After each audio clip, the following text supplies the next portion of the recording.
नमस्कार दोस्तों, मैं डॉक्टर अनिल कुशवाहा स्वागत करता हूं आपका डॉक्टर नोट्स बायोलॉजी के यूट्यूब मंच पर और doctor notes biology online classes में। तो आज का जो वीडियो शुरू करने जा रहे हैं, हमने जो प्रश्नों का चुनाव किया है, मैं आपको अवगत करा दूं कि इन प्रश्नों को बहुत ही महत्वपूर्ण प्रश्नों को ही जगह दी गई है। ऐसे प्रश्नों को हूबहू आपको एग्जाम में देखने को मिल सकते हैं। जैसा कि आपको मालूम है कि 17 जनवरी 2026 में एग्जाम होना है ईएलटी का। जो ईएलटी का एग्जाम होने वाला है, उस दृष्टि से ये प्रश्न बहुत महत्वपूर्ण होने वाले हैं। और आगे जीआईसी का एग्जाम लगा है, और चूंकि आयोग के जो अध्यक्ष हैं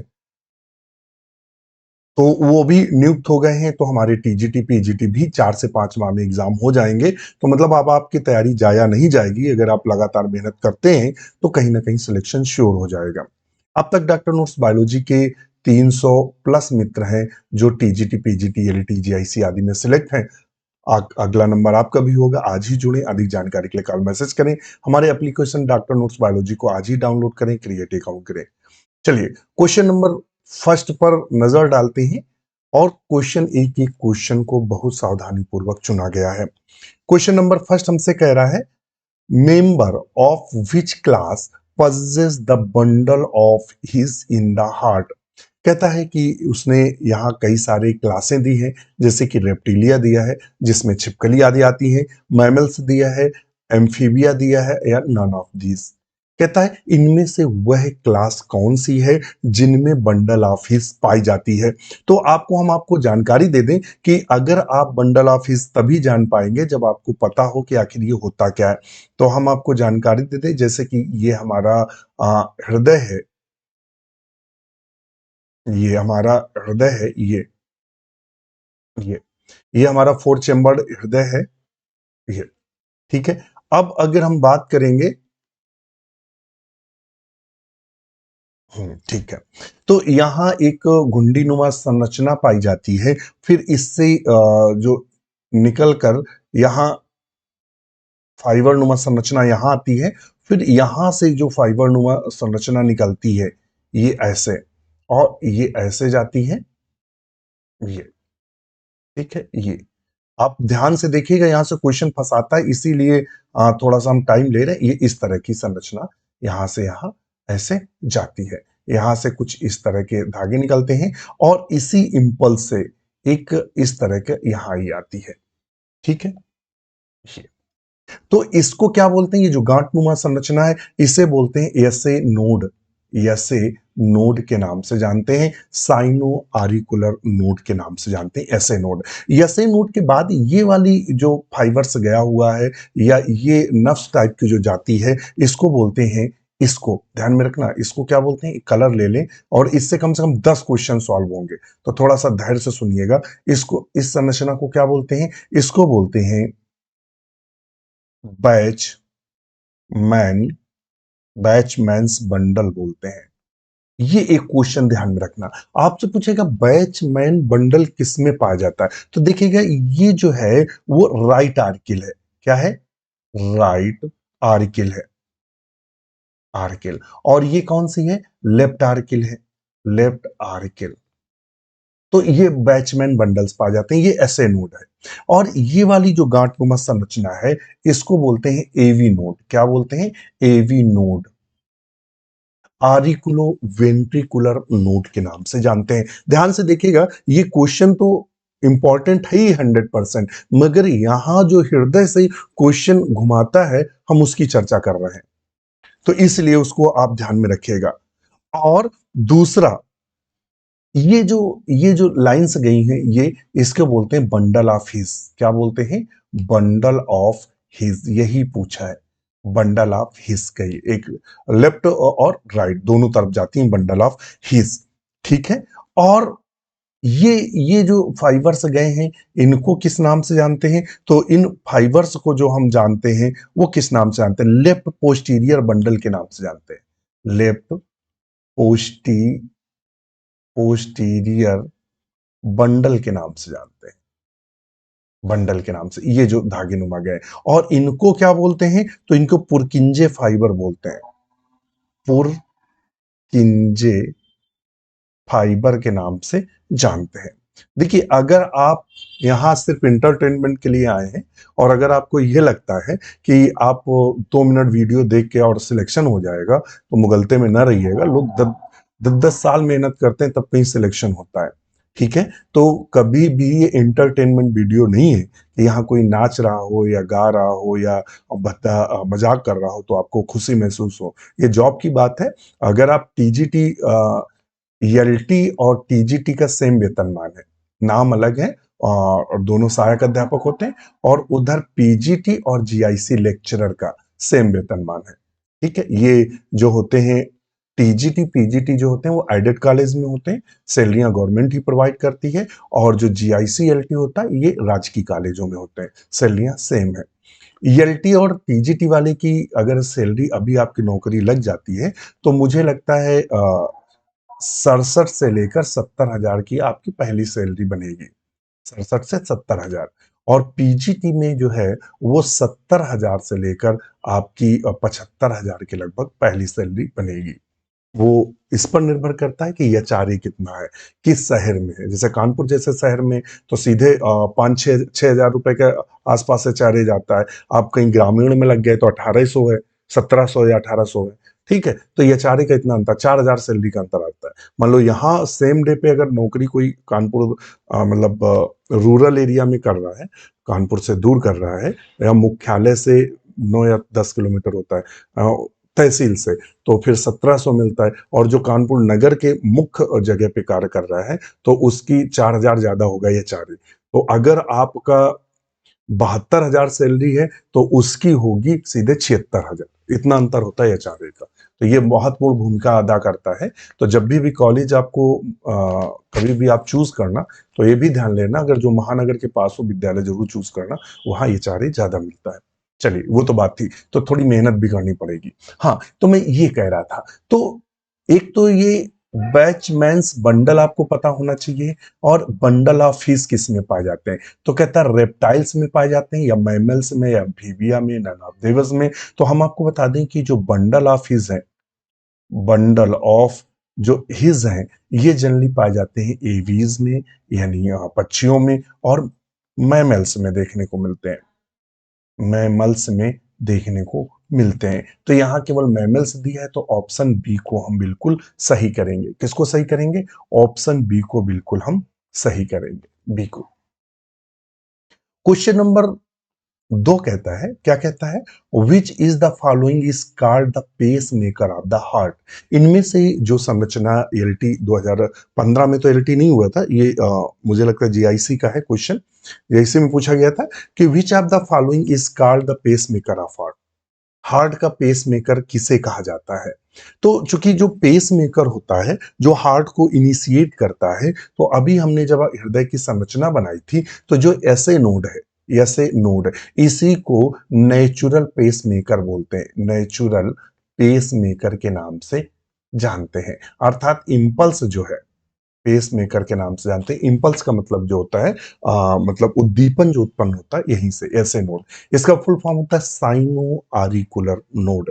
ये पाया जाता है कहाँ? पाया जाता है राइट आर्किल में। Direct multiple time TGT PGT LT GIC में पूछा गया क्वेश्चन है कि ऐसे नोड यानी साइनो आरिकुलर नोड हृदय के किस कक्ष में पाया जाता है? तो राइट आर्किल में देखने को मिलता है। रट्टा मार के रखिएगा। तो वही उसने पूछा है कि किसको बोलते हैं, तो ऐसे नोड को हम क्या बोलते हैं? पेस मेकर के नाम से जानते हैं, पेस मेकर के नाम से। एवी नोड आरिकुलो वेंट्रिकुलर नोड को किसके नाम से जानते हैं? हार्ट सटर के नाम से जानते हैं, हार्ट सटर के नाम से जानते हैं। आपसे पूछेगा हृदय का सटर किसे कहते हैं, तो हृदय का सटर एवी नोड यानी आरिकुलो वेंट्रिकुलर नोड के नाम से जानते हैं। तो अभी देखिएगा, ये हमारा है एवी नोड, दिया AV node, sino ventricular node के नाम से जानते हैं। ठीक है, और बंडल ऑफ हिज आपको पता ही है, एवीज और मैमल्स में पाया जाता है। पुरकिंजे सिस्टम, तो ये यहां दिया हुआ है। देखिएगा, जो ये बंडल ऑफ हिज है, आगे आकर बहुत सारी शाखाओं में, पतली पतली शाखाओं में बढ़ जाते हैं, जिसे पुरकिंजे फाइबर के नाम से जानते हैं। तो एक क्वेश्चन एक बताया, उससे कई सारी समस्याएं सॉल्व हो गई। अधिक जानकारी के लिए कॉल या आप हमें मैसेज कर सकते हैं इस कॉन्टैक्ट नंबर पर। यह हमारा ऑफिशियल नंबर है। क्वेश्चन नंबर 3 पर चलते हैं और 3 नंबर देखते हैं क्या आंसर करता है। और मैं आपको पुनः जानकारी दे दूं कि आप तैयारी को मेहनत से करिएगा। तैयारी देखिए, मैं एक और बता दूं, कभी-कभी बहुत सारे लोगों के फ़ोन आते हैं कि सर कोई ऐसा शॉर्टकट टिप्स बताइए। देखिए, मैं बता दूं, मैं लंबे समय तक खुद तैयारी करता रहा और जब जॉब मिली तो लगभग 5 से 6 जॉब एक साथ मिली। टीजीटी में हुआ, पीजीटी में हुआ, जीआईसी में हुआ, आश्रम पद्धति में हुआ, असिस्टेंट प्रोफेसर में हुआ, फिर कई सारी जॉब एक साथ मिली। ठीक है? और जब तक नहीं हुआ तब तक नहीं हुआ। यानी तैयारियों में हमारी कहीं कमी रही और जब मैंने उनमें सुधार किया तो सिलेक्शन हुआ। ठीक है? तो शॉर्टकट नहीं है। अगर आपका 1 नंबर कम है, ध्यान में रखना, मेरिट से यदि 1 नंबर कम है, तो आप फेल हैं। आपने कितनी भी मेहनत की हो, कोई नहीं देखता। अगर आप मेरिट के अंदर हैं, तो आप सफल माने जाएँगे, मेरिट से बाहर हैं, तो असफल माने जाएँगे, समझ लीजिए।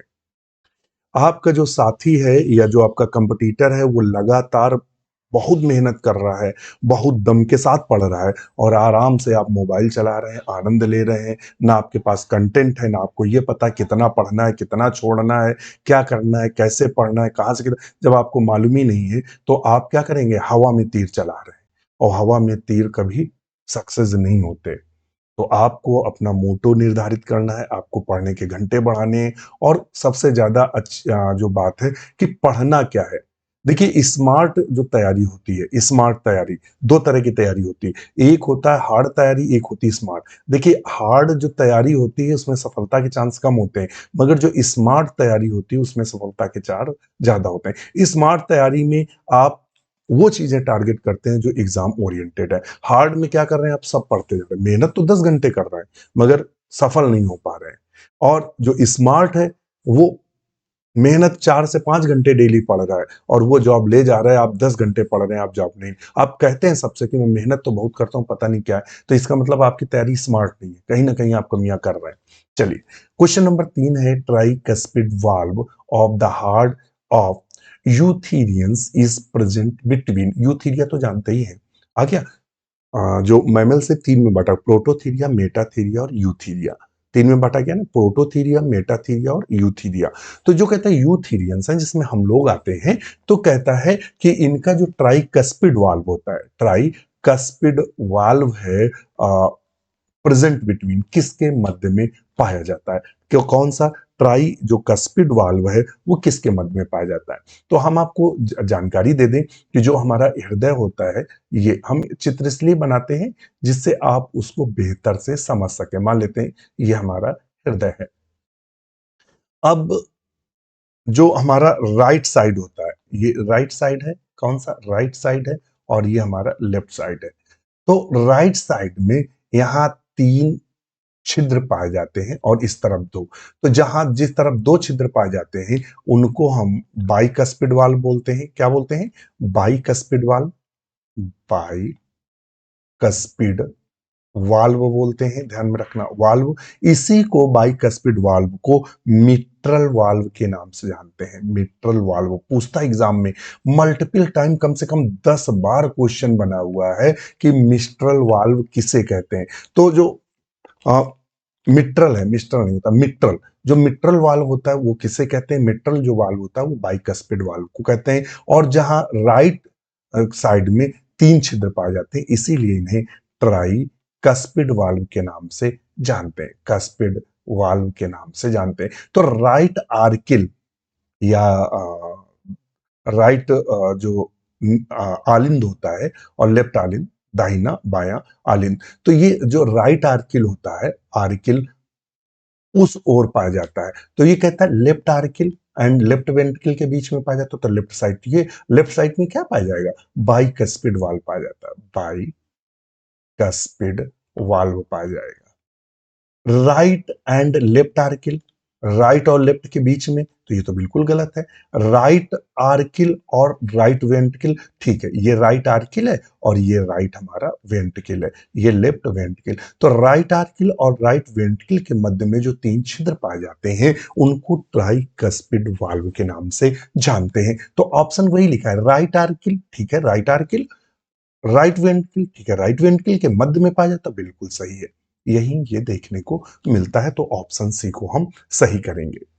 क्वेश्चन नंबर 4 कह रहा है CD4 T cells are called. जो CD4 टी सेल्स हैं, इम्यूनोलॉजी जब हम पढ़ते हैं तो CD4 जो टी सेल्स हैं उनको हम प्राय किसके नाम से जानते हैं? तो CD4 जो टी सेल्स हैं उन्हें हेल्पर सेल के नाम से जानते हैं, हेल्पर सेल के नाम से जानते हैं। किसके नाम जानते हैं? Helper cell. या इन्हें CD4 प्लस सेल के भी नाम से जानते हैं, या फिर इनको टी हेल्पर सेल के नाम से जानते हैं, टी हेल्पर सेल के नाम से। इतने नाम है CD4 टी सेल के, helper cell, T4 plus cell या टी हेल्पर सेल, इतने नामों से जाना जाता है। आखिर में ये काम क्या करते हैं, ये भी तो पता होना चाहिए कि ये काम क्या करते हैं। कोऑर्डिनेट इम्यूनिटी, कोऑर्डिनेट इम्यूनिटी, ये इम्यूनिटी के साथ कोऑर्डिनेट करते हैं। दूसरा, ये क्या करते हैं? ट्रिगर रिस्पॉन्स करते हैं, ट्रिगर रिस्पॉन्स करते हैं, रिस्पॉन्स करते हैं।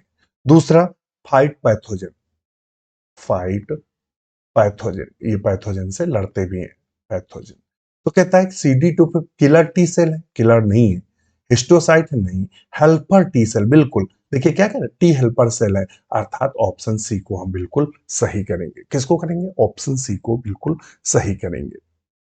क्वेश्चन नंबर 5 पे चलते हैं। 5 कहता है which of the following sets is correct for the two names is the same structure. कहता है यहाँ जो दो स्ट्रक्चर दिए हैं और उनके नाम समान है, मतलब दो नाम दिए हैं और एक ही चीज के दोनों नाम है। समझ में आ गया? तो कहता है Atlas second cervical Varti, Atlas देखिए अलग है, सेकेंड जो सर्विकल वर्टिब्रा है वो अलग है। सर्विकल वर्टिब्रा का ये गर्दन में पाई जाती है, कितनी? 7। तो ये तो गलत है। बाइकस्पिड वाल्व और मिट्रल वाल्व, बाइकस्पिड वाल्व को मिट्रल वाल्व कहते हैं। देखिए मैंने बिल्कुल अभी बताया था, यही उसने पूछा है क्वेश्चन। अभी हमने बोला है कि जो बाइकस्पिड वाल्व है उसे हम मिट्रल वाल्व के नाम से जानते हैं, यानी दोनों नाम समान है। चाहे हम बाइकस्पिड वाल्व कह दें या फिर हम मिट्रल वाल्व कह दें, बाइकस्पिड वाल्व कह दें या फिर मिट्रल वाल्व कर दें, दोनों का मतलब एक है, जो कि मैंने अभी बताया है। तो इस तरह से ऑप्शन जो हमारा सही होगा यहाँ वो होगा बी नंबर। बाइकस्पिड वाल्व और मिट्रल वाल्व सेम नाम है, तो हमारा बी ऑप्शन बिल्कुल सही होगा। फिर कहता है डाइसिल फोर्थ वेंट्रिकल, तो ये नहीं सही होगा।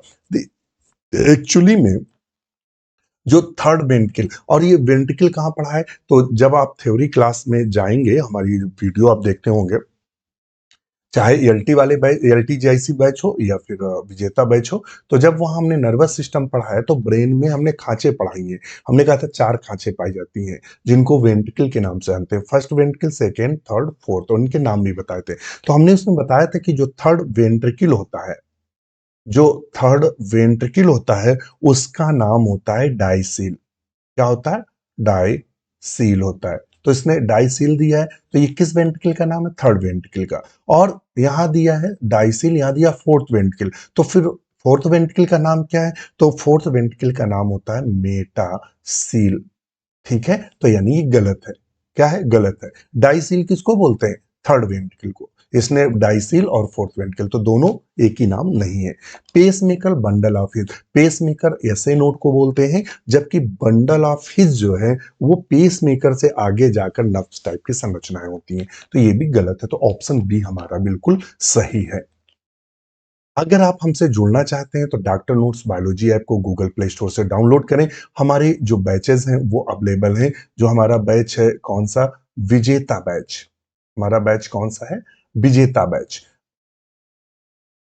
विजेता जो बैच है, ठीक है, ये केवल अभी भी कंपनी जो हमारी है जिसके साथ हम जुड़े हैं, वो कंपनी अभी भी कह रही है कि सर हम अभी इसी उसमें चलेगा, तो उस कंपनी ने कहा है कि सर अभी हम उसको ऐसे ही चलाएंगे अभी कुछ दिनों तक, तो अभी जल्दी आप कीजिएगा ऑफर। इसमें हमने 100% सिलेबस कवर कर दिया है विजेता बैच में। आप अगर टीजीटी की तैयारी कर रहे हैं, यदि आप पीजीटी की कर रहे हैं, एलटी की कर रहे हैं, जीआईसी, इन चारों में से किसी बैच की आप तैयारी कर रहे हैं, और आरपीएससी, अगर आप इनमें से पांचों में से कोई भी तैयारी कर रहे हैं, या फिर उत्तराखंड यूके की पीजीटी की तैयारी कर रहे हैं उत्तराखंड की, तो ये बैच आप लेंगे ओनली 999 का। इसमें आपको सब कुछ अवेलेबल रहेगा, ए टू जेड। सारी थ्योरी क्लासेस अवेलेबल रहेंगी, सारी एमसी क्लास, क्या क्या अवेलेबल रहेगा, सारी थ्योरी क्लास, सारी के सारी एमसीक्यू की क्लास, सारे के सारे ओल्ड सॉल्व्ड क्वेश्चन पेपर की क्लास, इसके अलावा डिस्कशन का ग्रुप, इसके अलावा जीएस का ग्रुप, ये सब आपको अवेलेबल रहेगा। इसके अलावा लगभग 1,500 पीडीएफ की लाइब्रेरी अवेलेबल रहेगी। इसके अलावा बायो की, जिसमें कम से कम 10,000 कीमत की आपको बुक्स और नोट्स अवेलेबल रहेंगे। इसके अलावा जीएस की भी लाइब्रेरी अवेलेबल होगी, जिसमें अच्छी किताबें आपको अवेलेबल है। ये सिर्फ 999, वैलिडिटी परचेज डेट से 1 साल, जिस डेट को परचेज करेंगे उससे 1 साल तक। इसी तरह यदि एलटी और जीआईसी 2025 वाला बैच लेते, ये भी बैच हमने 100% कंप्लीट कर दिया। मैंने 15 दिसंबर लास्ट डेट दी थी, मगर 2 दिन 15 को तो मैं कंप्लीट नहीं कर पाया था, 16 और 17 दिसंबर में इस बैच को भी फिनिश कर दिया। ये भी बैच हमारा कंप्लीट अवेलेबल है, एक भी क्लास मिस नहीं होगी। आज ही जुड़े, चाहे आप एलटी जीआईसी ले लें वो भी 999, चाहे विजेता एलटीजीआईसी लेंगे तो इसमें भी चारों टीजीटी पीजीटी एलटीजीआईसी जो हम चलाते हैं, कॉम्बो बैच ही चलाते हैं। आज ही जुड़े, अधिक जानकारी कॉल मैसेज करें। और हमने टीयर सेकंड के लिए, यदि आप टीयर फर्स्ट पास हो जाएं, तो केवीएस एनवीएस डीएसएसबी एमपी वर्ग और बीपीएससी के लिए हमारा संकल्प बैच लॉन्च है, जो सिर्फ 1199 का है। इसमें आप चाहे केवीएस की तैयारी कर रहे हैं, एनवीएस डीएसएसबी या एमपी वर्ग की या बीपीएससी कहीं, या डीएसएसबी किसी की तैयारी अगर कर रहे हैं, अगर टीयर फर्स्ट कंप्लीट हो जाए तो जरूर जुड़े, 100% सफलता आपको मिलेगी। इसके अलावा यदि आप, देखिए आप बहुत अच्छी तैयारी कर रहे हो, अगर आप क्वेश्चन की प्रैक्टिस नहीं कर रहे हैं, आपको कोई ये नहीं बता पा रहा है कि कितने आप सही कर रहे हैं, कितने गलत कर रहे हैं, कितना टाइम ले रहे हैं, क्वेश्चन पढ़ने में क्या गलती कर रहे हैं, क्यों गलत टिक कर जा रहे हैं, तो आप सफल नहीं हो पाएंगे। जितनी आप तैयारी करते हैं, देखिए जितना आप थ्योरी पढ़ते हैं उतना प्रैक्टिकल भी जरूरी है। अगर आप डॉक्टर जैसे होते हैं, जितने भी एमबीबीएस करते हैं, तो थर्ड ईयर में ही उनको क्लिनिकल ट्रायल पे हॉस्पिटल में डॉक्टर के साथ अटैच किया जाता है। वो डॉक्टर के साथ फुल टाइम देखते हैं, सब कुछ करना डॉक्टर, फिर लास्ट में डॉक्टर प्रिस्क्रिप्शन करता है। ठीक है, तो वही हाल है। अगर प्रैक्टिस नहीं करेंगे तो आप प्रैक्टिस सेट लें, 80+ प्रैक्टिस सेट आपको अवेलेबल है केवल 599 में। ये सीबीटी है, कंप्यूटर बेस्ड, या आप मोबाइल से दे सकते हैं। जैसे ही आप देंगे ये बताएगा कि स्कोर कितने हुए, कितने क्वेश्चन सही किए, कितने गलत किए, सही आंसर क्या था, गलत आंसर क्या है, आपकी रैंक क्या है, कितने समय में किया, सब कुछ आपको बताएगा। मल्टीपल टाइम एक टेस्ट को दे सकते हैं, तो आप इससे स्कोर खींचेगा, आपकी प्रैक्टिस होगी, स्कोर खींचेगा। और हमने उन्हीं प्रश्नों को लेकर रखा है जो एग्जाम के लिए इंपॉर्टेंट है। ठीक है, चलिए क्वेश्चन नंबर, अधिक जानकारी के लिए कॉल मैसेज कर सकते हैं। क्वेश्चन नंबर 6 कह रहा है, one of the following is diagnostic technique. इनमें से डायग्नोस्टिक टेक्निक क्या है? डायग्नोस्टिक का मतलब होता है निदान तकनीक। कौन सा निदान का मतलब? जिससे हम किसी का पता लगाते हैं। तो कहता है टेम या सिम। टेम क्या है, पहले तो आप समझ लो टेम क्या है। आप अगर कंफ्यूज हो तो इसे बोलते हैं transmission, transmission electron microscope, electron micro microscope. Same को क्या बोलते हैं? तो इसे बोलते हैं scanning, sky scanning electron microscope, electron microscope. दूसरा है एलिसा। एलिसा को किसके नाम से जानते हैं? तो एलिसा को जानते हैं एंजाइम लिंक्ड इम्यूनो सॉर्बेंट ऐसे के नाम से जानते हैं। ऐसे ये लैब टेक्निक है। क्या है? लैब टेक्निक है जिससे हम पैथोजन का पता लगाते हैं, जिससे हम विभिन्न प्रकार की एंटीबॉडी, एंटीबायोटिक्स, एंटीजन आदि का पता लगाते हैं। तो हमारी जो डायग्नोस्टिक तकनीकी है वो है एलिसा। एलिसा विधि के द्वारा हम डायग्नोस करते हैं। नेक्स्ट क्वेश्चन है क्वेश्चन नंबर 7। 7 नंबर ईएलटी 2018 में जो हुआ था एग्जाम, और उसमें क्वेश्चन पूछा गया था, which artery supplies blood to the diaphragm. कहता है इनमें से शरीर की कौन सी आर्टरी है जो ब्लड को डायफ्राम, जो हमारा लंग्स के नीचे पाया जाता है डायफ्राम, उसको ब्लड सप्लाई करती है, वो आर्टरी कौन सी है। तो उसे बोलते हैं फ्रेनिक आर्टरी के नाम से जानते हैं। तो ऑप्शन ए को नाम ए को सही करेंगे। क्वेश्चन नंबर 8 कहता है enzyme carbonic anhydrase is found in. Enzyme जो कार्बोनिक एनहाइड्रेज है वो प्रायः किस में देखने को मिलता है। कौन सा एंजाइम? एंजाइम कार्बोनिक एनहाइड्रेज प्रायः किस में पाया जाता है? लिम्फोसाइट में, इराइथ्रोसाइट में, या ब्लड प्लाज्मा, या ल्यूकोसाइट। तो ये पाया जाता है आरबीसी में। किस में पाया जाता है? आरबीसी, यानी इराइथ्रोसाइट। आरबीसी को क्या बोलते हैं? इराइथ्रोसाइट बोलते हैं आरबीसी को। तो ये प्रायः आरबीसी में पाया जाता है, ध्यान में रखना। और ये जो एंजाइम है most abundant and active in red blood cell for CO2 transport, CO2 transport, ध्यान में रखना। मोस्ट एबाउंडेंट होता है and active in red blood cells यानी आरबीसी में पाया जाता है, और ये कार्बन डाइऑक्साइड को ट्रांसपोर्ट करता है। तो एग्जाम में पूछेगा कि जो कार्बोनिक एनहाइड्रेज एंजाइम है ये किसको ट्रांसपोर्ट करता है, तो ये प्रायः कार्बन डाइऑक्साइड के ट्रांसपोर्ट करने में मदद करता है। नेक्स्ट क्वेश्चन पर चलते हैं। नेक्स्ट क्वेश्चन 10 नंबर कहता है which one is an important constituent of renin angiotensin aldosterone system. Which one is the important constituent of the renin जो renin angiotensinogen aldosterone system? तो वो कौन? जे सेल्स हैं। ये कहाँ पाई जाती हैं? तो ये हमारे नेफ्रॉन्स में पाई जाती हैं। तो ऑप्शन ए सही करेंगे, और ये यूपी पीजीटी में 2021 में क्वेश्चन बना था। नेक्स्ट क्वेश्चन चलते हैं 10 पर। 10 कहता है which of the following parts of the mammalian nephron is found in renal medulla. इनमें से कहता है कि कौन सा भाग रेनल मेडुला में पाया जाता है। किस में पाया जाता है? तो इनमें कहता है कौन सा भाग प्रायः रीनल मेडुला में देखने को मिलता है। तो अगर एक नेफ्रॉन्स का हम पिक्चर बना लें, देखें जगह है, हाँ बना लेते हैं, तब समझा देंगे आपको। ये मान लेते हैं एक हमारा नेफ्रॉन्स है, बहुत शॉर्ट में बहुत जल्दी बन जाता है चित्र अगर आप बनाते हैं तो, और इसलिए चित्र बनाते हैं जिससे एग्जाम में भूले ना। अगर हम केवल बता देंगे इसका ए सही है, इसका बी सही है, तो वो कुछ समय बाद आप ए बी को भूल जाएंगे। मगर जब आप पिक्चर से पढ़े रहेंगे तो आप प्रायः नहीं भूलते हैं। ये होता है कि आप नहीं भूलते हैं। ये तो पिक्चर बनाने में थोड़ा टाइम लगता है, मगर अपना उद्देश्य यही रहता है।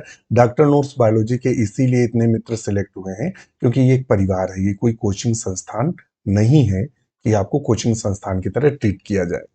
ठीक है, तो इसमें से ये है बोमेन कैप्सूल। आगे क्वेश्चन आएगा तो बताने में सही रहेगा। बोमेन कैप्सूल, कैप्सूल बोलते हैं। ठीक है, अच्छा, इसको बोलते हैं प्रॉक्सिमल कॉन्वोल्यूट, प्रॉक्सिमल कॉन्वोल्यूटिव ट्यूब। इसको बोलते हैं distal, distal convoluted, distal convoluted tubule. इसको बोलते हैं loop of Henle, loop of Henle. अभी आपको समझ में आ रहा होगा कि ये बता क्या रहे हैं, ये आप समझिएगा। हम आपको बताना ये चाह रहे हैं वो आप समझिएगा।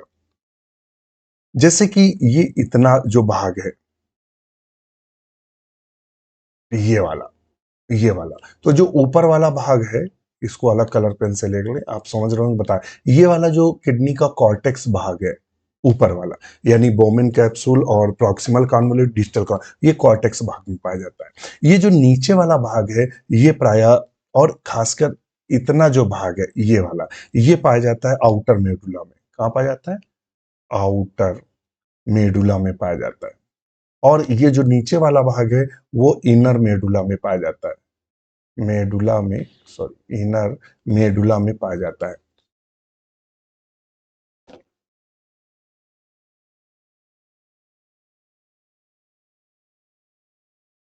इनर मेडुला में पाया जाता है ये वाला भाग।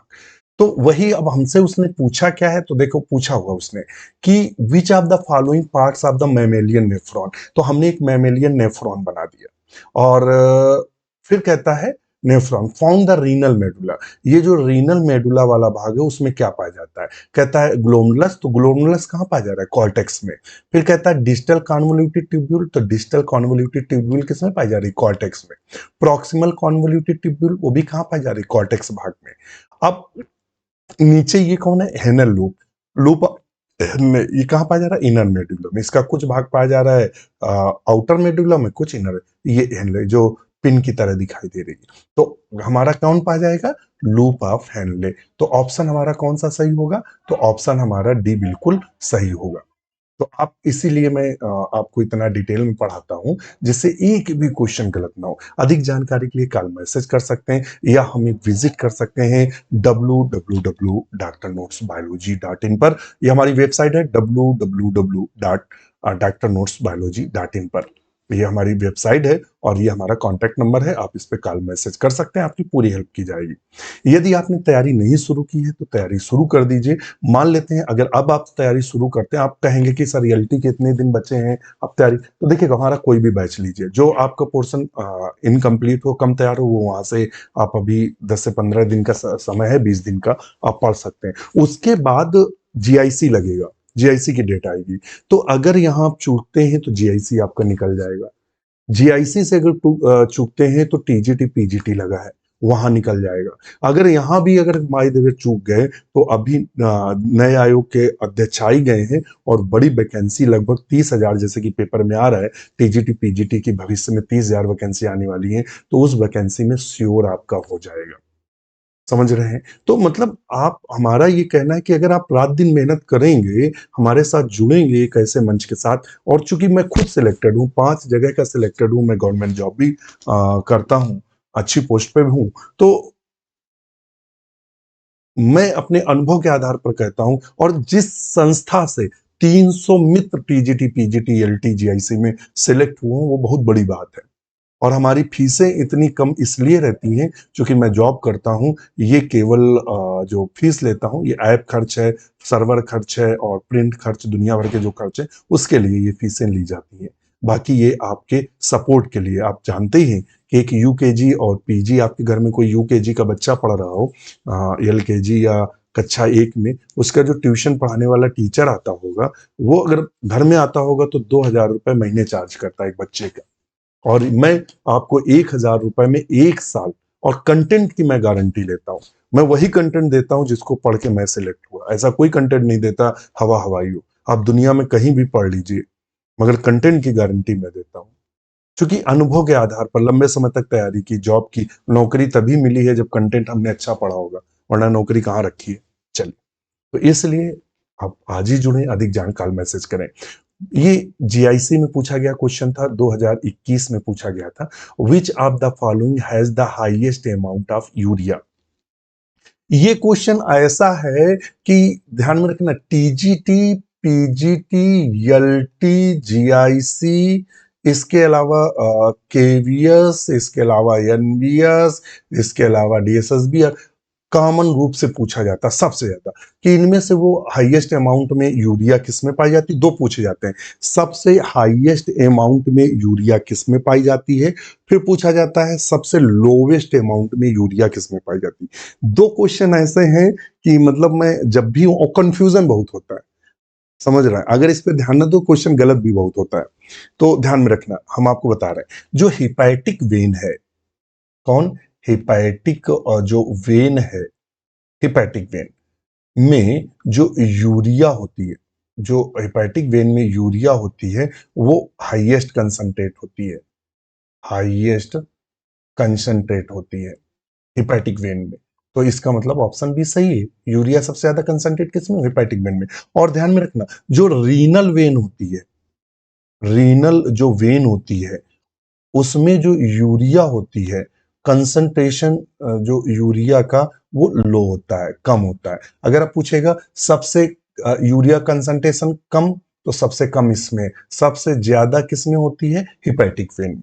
ध्यान में रखना। तो ये क्वेश्चन गड़बड़ मत करना, बहुत क्वेश्चन पूछाता है, अक्सर पूछता है कि हिपैटिक वेन में तो यूरिया सबसे ज्यादा, हेपेटिक वेन में इसलिए होगा क्योंकि ऑर्निथिन साइकिल कहाँ चलती है, लीवर में, और लीवर से हेपेटिक वेन से यूरिया वहन किया जाता है कंसंट्रेट जा, रीनल वेन से क्या होती है, वो किडनी से आती है, तो उसमें क्या होगा, कम होगा यूरिया। ठीक है, चलिए नेक्स्ट क्वेश्चन पर चलते हैं 12 नंबर पर। और 12 नंबर हमसे क्वेश्चन कहता है कि how much urea excreted by the healthy person per day, एक स्वस्थ मनुष्य में कितने ग्राम यूरिया प्रतिदिन निकलती है, एक स्वस्थ मनुष्य में एक दिन में कितनी यूरिया निकालता है टॉयलेट के माध्यम से, तो वो 40 ग्राम यूरिया होती है जो एक हेल्थी मैन से निकलती है।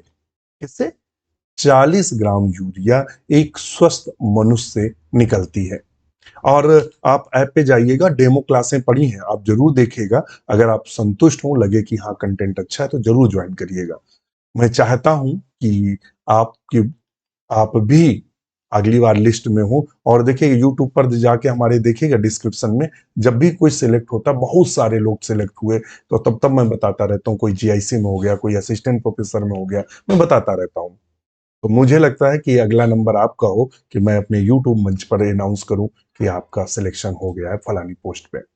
चलिए क्वेश्चन नंबर 13 कहता है which one of the following metabolic waste, which one of the following metabolic waste does not require ATP for the excretion, कहता है कि जो यहाँ दिया हुआ डिफरेंट टाइप के एक्सक्रीटरी मटेरियल, यूरिक एसिड दिया है, यूरिक एसिड किस में निकलता है, तो आप सब जानते हैं यूरिक एसिड बर्ड्स में निकलता है, बर्ड्स और रेप्टाइल्स में, रेप्टाइल्स में।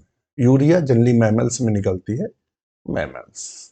ग्वानिन स्पाइडर में निकलती है, और अमोनिया जनरली एक्वाटिक एनिमल में निकलती है। ठीक है, एनिमल में यूरिया निकलती है। ठीक है, तो कहता है कि इनमें से which the following metabolic waste, जो ये मेटाबॉलिक वेस्ट हैं, जो हमारी उपापचय क्रियाएं होती हैं, उसके पश्चात जो गंदे पदार्थ बनते हैं, उनके निकलने के लिए एटीपी की जरूरत नहीं होती है, तो वो अमोनिया है।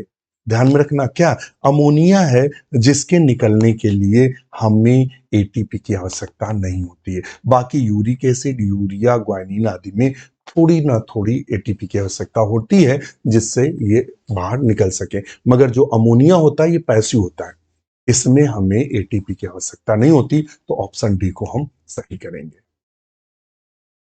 क्वेश्चन नंबर 14 है, और ये question number 14 UP PSC pre का जो एग्जाम था 2000 में पूछा गया था, और सेम 2000 के बाद कई वर्षों बाद, लगभग 15 वर्ष बाद जीआईसी का एग्जाम हुआ था, उसमें पूछा गया था, रिपीट क्वेश्चन हुआ था। Which one of the following organs of vertebrate contain mesangial cells, कहता है इनमें से कौन सा कोशिकांग है, यानी हमारा ब्रेन या हमारी किडनी या हमारी ओवरी या टेस्टिस, इनमें से कौन सा कोशिकांग है जिनमें एक स्पेशल प्रकार की कोशिका मीजेंगियल सेल्स पाई जाती है या मीजेंगियल कोशिका पाई जाती है, तो वो हमारी किडनी है। किडनी में क्या पाया जाता है, मीजेंगियल कोशिका पाई जाती है, तो ये कहां पाई जाती है, तो कहता है फाउंड इन किडनी। कहां पाई जाती हैं, तो कहता है कि ये generally found in kidney, specially with the मेरुलस ग्लोमुलस, कहां पाई जाती है, फाउंड इन नेफ्रॉन के ग्लोमुलस में देखने को मिलती है, ग्लोमेरुलस में देखने को मिलती है, और ये स्मूथ मसल्स लाइक वर्क करती है। और ये इसका फंक्शन क्या होता है, अगर आपका पूछ दे मेसेंजियल सेल का फंक्शन क्या होता है, तो रेगुलेट क्या करता है, regulate blood flow, blood flow, ये ब्लड फ्लो को रेगुलेट करती हैं एंड फिल्ट्रेशन में मदद करती हैं, फिल्ट्रेशन में मदद करती हैं। और इसके अलावा ये फाइगोसाइटिक नेचर की होती हैं। और कैसी होती हैं, ये फाइगोसाइटिक नेचर की होती है, फाइगोसाइटिक जो पैथोजन आते हैं उनको खा जाती हैं, फाइगोसाइटिक नेचर की होती हैं और इम्यून फंक्शन भी करती हैं। तो ऑप्शन हमारा बी सही होगा। नेक्स्ट क्वेश्चन पर चलते हैं 15 पे। कहता है the synthesis of urea in liver take place by, कहता है जो लीवर में यूरिया का संश्लेषण होता है, लीवर में कहा होता है, लीवर की माइटोकॉन्ड्रिया के अंदर यूरिया संश्लेषित होती है, एक चक्र चलता है, उस चक्र को बोलते हैं ऑर्निथीन साइकिल। ऑर्निथीन साइकिल को यूरिया साइकिल के भी नाम से जानते हैं। किसके नाम जानते हैं, यूरिया साइकिल। तो ऑर्निथीन जो साइकिल होती है उसके माध्यम से यूरिया का निर्माण होता है। तो ये ऑप्शन ए को हम बिल्कुल सही करेंगे। किसको सही करेंगे, ऑप्शन ए को सही करेंगे। ठीक है, नेक्स्ट क्वेश्चन पर चलते हैं, टाइम थोड़ा ज्यादा हो रहा है। Question number 16, green gland is the excretory organ. साहब बहुत बार क्वेश्चन पूछा गया कि जो ग्रीन ग्रंथि है यह किसका उत्सर्जी अंग है। तो ग्रीन ग्रंथि जो उत्सर्जी अंग है वो क्रस्टेशिया का है। क्रस्टेशिया कैसे होते हैं, एक्वाटिक होते हैं, एक्वाटिक और जनरली मैरीन होते हैं, समुद्री, जिनमें केकड़ा आदि आता है वो क्रस्टेशिया के अंतर्गत। जैसे कि झींगा है, झींगा मछली, वो भी क्रस्टेशिया के अंतर्गत आती है। क्रस्टेशिया के लार्वा जरूर पढ़ के जाइएगा, टीजीटी पीजीटी में क्रस्टेशिया के लार्वा से जोइया, मेटाजोइया और ये वाले लार्वा जरूर पढ़ के जाइएगा, क्वेश्चन जरूर पूछता है। क्वेश्चन नंबर 17 कहता है, question number 17, filtration pressure in human kidney about. जो ह्यूमन किडनी होती है उसमें फिल्ट्रेशन कितना होता है, ध्यान में रखना। उसमें कहता है कि ये जो फिल्ट्रेशन होता है वो कितना होता है, तो वो होता है 15 mmHg। कितना होता है, 15 mmHg होता है। तो क्या आंसर करेंगे, ए। ध्यान में रखिएगा 15 mmHg होता है। Net net effective net effective pressure जो होता है, प्रेशर जो किडनी का होता है वो एक्चुअली में बुक में दिया 10 mmHg दिया हुआ है, ध्यान में रखना। और अगर आपसे पूछेगा ग्लोमेरुलर हाइड्रो हाइड्रोस्टैटिक को अगर प्रेशर पूछेगा, प्रेशर कितना होता है एग्जाम में पूछेगा, तो वो होता है 60 mmHg। इसको इंग्लिश में बोलते हैं GHP, ग्लोमेरुलर हाइड्रोस्टैटिक प्रेशर। एक और प्रेशर होता है ब्लड कोलाइडल ऑस्मैटिक ऑस्मैटिक प्रेशर, प्रेशर पूछ देता है कितना होता है, तो ये 32 mmHg होता है। अगर पूछेगा कैप्सूलर हाइड्रोस्टैटिक को अगर प्रेशर कभी पूछ दे कितना होता है, तो ये होता है 18 mmHg। इसलिए हमने आपको बताया कि जिससे आपको कोई प्रेशर पूछे, और ये टीजीटी 2005 में क्वेश्चन बना था।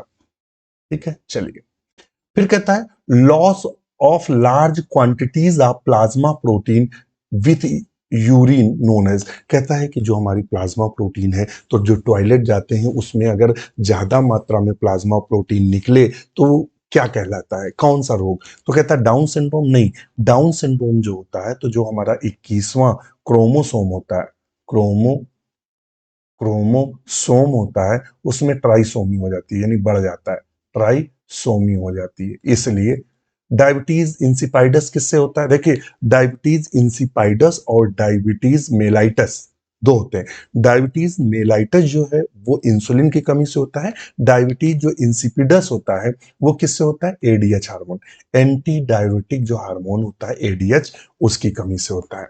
क्यूटोन्यूरिया और नेफ्रोटिक सिंड्रोम, तो जो loss of quantity of plasma protein, हमारे जो टॉयलेट है या यूरिन है, यदि उसमें ज्यादा मात्रा में प्लाज्मा प्रोटीन निकल रही है तो उसे नेफ्रोटिक सिंड्रोम के नाम से जानते हैं। तो ऑप्शन डी को हम सही करेंगे, नेफ्रोटिक सिंड्रोम। क्वेश्चन नंबर 19 कह रहा है cochlear canal of human ear is divided into how many compartment. तो जो हमारा कान है, कान के अंदर सुनने के लिए एक 3 चैम्बर संरचना पाई जाती है जिसे कॉक्लियर कैनाल बोलते हैं। क्या बोलते हैं? Cochlear canal. कॉक्लियर कैनाल जो इंटरनल ईयर है, अगर टीजीटी, पीजीटी, एलटी, जीआईसी में चारों में से किसी का एग्जाम दे रहे हैं तो इसको आप ध्यान में रखिएगा, इंटरनल ईयर पढ़ के जाइएगा। इंटरनल ईयर और आईज से एक क्वेश्चन जरूर पूछता है, इतना इंपॉर्टेंट है, चाहे वो कान से उठाए। कान और आंख बहुत इंपॉर्टेंट है, ध्यान में रखना। सेंसरी ऑर्गन्स में, नर्वस सिस्टम में जब पढ़ेंगे तब।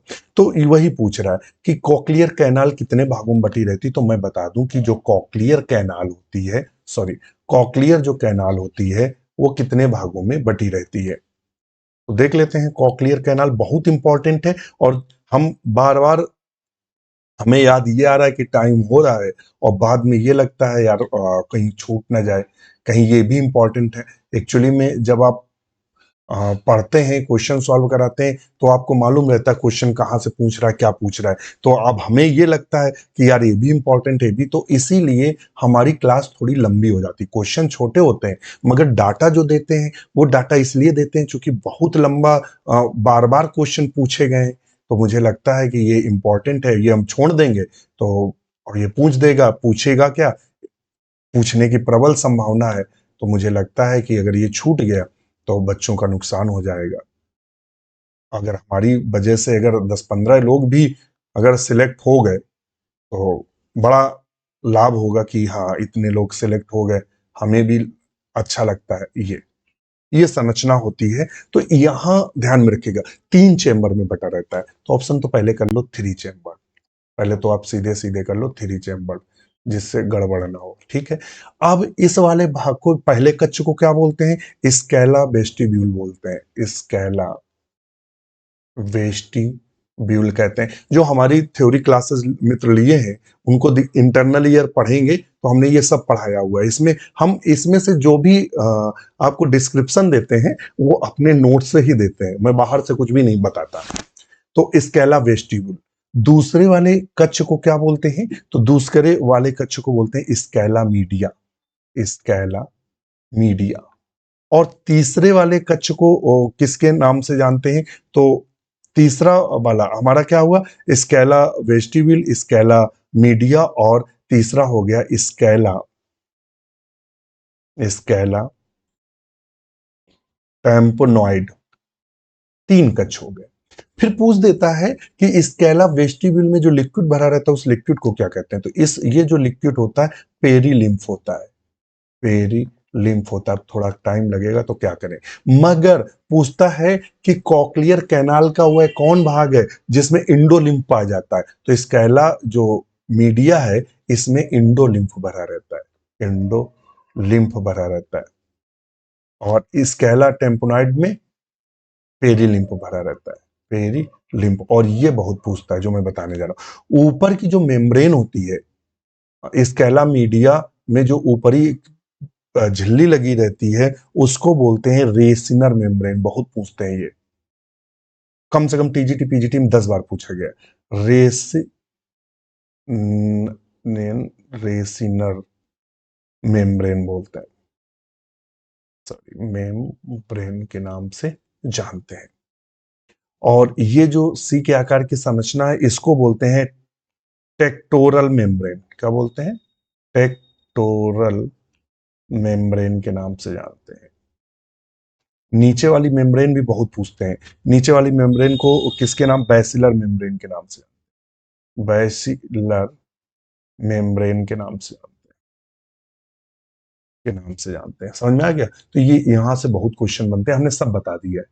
चलिए क्वेश्चन नंबर 20 है fovea centralis of human retina is characterised by. तो देखिएगा जो हमारा रेटिना होता है और रेटिना में एक छेद होता है येलो स्पॉट, वहीं एक छोटी सी भाग पाया जाता है जिसमें कोन्स की संख्या ज्यादा होती है और वो चमकीले कलर को ज्यादा आइडेंटिफाई करता है। Fovea centralis human retina characterise. Accumulation of rod नहीं, एक्यूमुलेशन ऑफ कोन्स। तो उसमें सबसे ज्यादा क्या पाए जाते हैं, कोन्स। तो ऑप्शन बी को सही करेंगे। किसको सही करेंगे, बी को। यहां क्या होता है, हाई डेंसिटी कोन होते हैं। क्या होते हैं, हाई डेंसिटी में कोन होते हैं। क्या होते हैं, हाई डेंसिटी में कोन होते हैं, ध्यान में रखना। क्वेश्चन नंबर 21 कहता है which of the following cranial nerves are pure sensory. देखिएगा हमारे में कितनी क्रेनियल नर्व पाई जाती है, 12 पेयर पाई जाती है ना, 12 जोड़ी, 12 पेयर पाई जाती हैं क्रेनियल नर्व। तो क्रेनियल नर्व में इनका फार्मूला याद रहता है। जो सेंसरी होती हैं, हमने आपको बताया था फार्मूला, सेंसरी नर्व का फार्मूला होता है 128, केवल 128, यानी 1 to 8 सेंसरी। और हमने कहा था 5 7 9 10, फार्मूला बताया था पसंद। हमने कहा ट्रिक याद रखना, जो मिक्स्ड होती हैं वो पसंद होती हैं, 5 7 9 7, 5 7 पसंद, यानी 5 7 9 10, ये होती है हमारी मिक्स्ड। और इन दोनों को छोड़कर जो शेष जितनी होती हैं वो मोटर होती हैं। तो उसने पूछा है सेंसरी कौन होती है, तो 128, पहली दूसरी और आठवीं। तो ऑप्शन सी को हम सही कर देंगे। क्वेश्चन नंबर 22 है which of the following cells never undergoes S phase of the cell cycle. इनमें कहता है वो सेल्स कौन सी होती है जो यस फेस में नहीं जाती।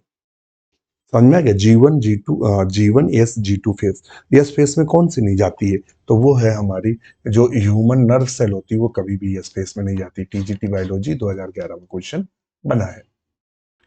क्वेश्चन नंबर 23 कहता है which one of the following parts of injured if memory of a man weakens. कहता है वो अगर दिमाग का भाग मान लेते हैं एक्सीडेंट हो जाए, दिमाग का वह भाग कौन सा है जिसके ग्रसित होने से दिमाग कमजोर हो जाता है या पागलपन हो जाता है, मेड्यूला या सेरेबेलम या सेरेब्रम या हाइपोथैलेमस। तो वो है सेरेब्रम। सेरेब्रम थिंकिंग के लिए जिम्मेदार होता है, तर्क शक्ति के लिए वह जिम्मेदार होता है, सेरेबेलम बैलेंस आदि के लिए जिम्मेदार होता है। तो ऑप्शन सी को हम सही करेंगे। क्वेश्चन 10 में पूछा गया था और इन दोनों के आप जवाब देंगे। ड्रिंकिंग ऑफ एल्कोहल इफेक्ट, जब आप शराब पी लेते हैं, आपके पैर लड़खड़ाते हैं, तो दिमाग का भाग कौन सा प्रभावित होता है, जो आपका शरीर लड़खड़ाता है, बोलने में लड़खड़ाहट होती है। कहता है सेरेब्रम, सेरेबेलम, मेडुला ऑब्लंगेटा या डायंसिफाइलम।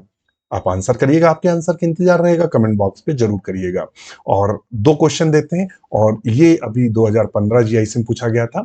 मार्केल्स डिस्क आर, जो मार्केल्स डिस्क होती है, मार्केल डिस्क आर, मार्केल जो डिस्क होती है, क्रोमेटोफोर्स होती है, मिलेनोफोर्स होती है, या नर्व एंडिंग होती है, या स्किन स्केल्स होती है। इनमें से कौन सा ऑप्शन सही होगा, तो 24 नंबर और 25 का आंसर कमेंट देकर जरूर बताइएगा।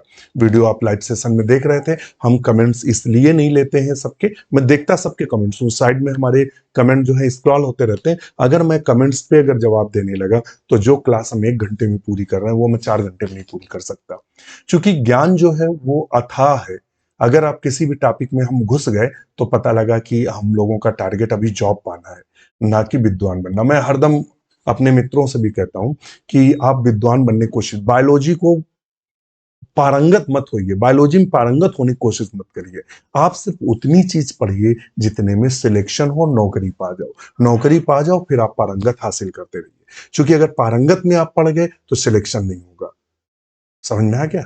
तो ये चूंकि क्या है कि ये टेक्निक है कि कितना पढ़ना है, कितना छोड़ना है, कितना कब पढ़ना है, कैसे पढ़ना है, किस तकनीक से पढ़ना है, ये निर्भर इस पर करता है। आप कितने बुद्धिमान हैं, कितना ज्यादा आपको ज्ञान है, ये मायने नहीं रखता है। ठीक है, तो आज के लिए इतना ही। वीडियो कैसा लगा कमेंट जरूर करिएगा, आपकी कमेंट्स का इंतजार रहेगा। इसी के साथ हमें आज्ञा दीजिए। नमस्कार।